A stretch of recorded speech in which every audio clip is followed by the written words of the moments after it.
السلام عليكم ورحمة الله تعالى وبركاته. أنا idin salaamay asxaabta meel walba oo dunida ka joogtaan.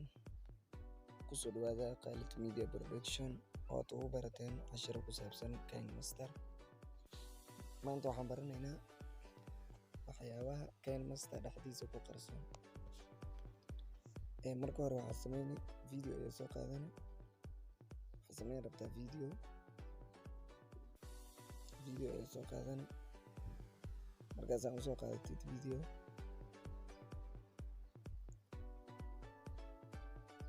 waxaa laga yaabaa videoga inaad sameyn rabtid oo waxyaabo badan aad ku sii dardar rabtid. Okay, layer ayaa taaban. Layer markaa taabatid waxaad iska soo qaadanaynaa sawirkaas oo kale. waxaa ku dar rabtaa video dushiisa misana videoga dhinac ka saari rabtaa. Okay, waxaan sameynaynaa marka jinaan ka dhigaynaa. Waxaa laga yaabaa marka anaga hadda video inaan sameyno marna waxaan rabnaa waxyaabaha qarsoon inaan soo saarno. Okay, waxaa laga yaabaa sida markay tahay meeshan hoose inta inay kugu yaraato ayaa laga yaabaa. meeshan sida arkaysid inay kugu yaraato ayaa laga yaabaa. Okay, waxaa taaban calaamadan tan waa aragtiin meeshan ku adsan tan ay taaban.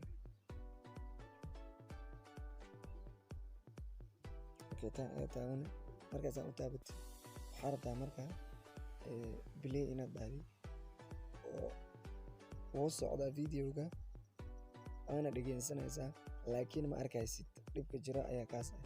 Okay, play markaa dhahdid waxaa sameynay marka calaamadan ayaa taaban aydan tan ayaa taaban. Okay, tan ayaa taaban videoga marka hoos ku imaana meesha doonta ayaad uga wadan kartaa adoo la socdo in hagaajisay in kale sidaas aad kala socon kartaa. Okay, midaas waan aragnay. Okay, haddana waxaan arkaynaa waxaa laga yaabaa hore markii aad videoga aad export garaysan rabtay oo binaanka aad geysan rabtay waxaa laga yaabaa inaad filaartas hore inaad ku dhufan jirto. hadda meesha dhanba waxaa kuma dhufanaysid. waxaa sameynay meeshan waa aragtaa meeshan calaamadan waa aragtaa calaamadan buu ku dhufan meeshan ayaad ka saaran videogaada. maanta casharadeenna halkaas ay ku egyihiin. Assalaamu calaykum waraxmatullahi.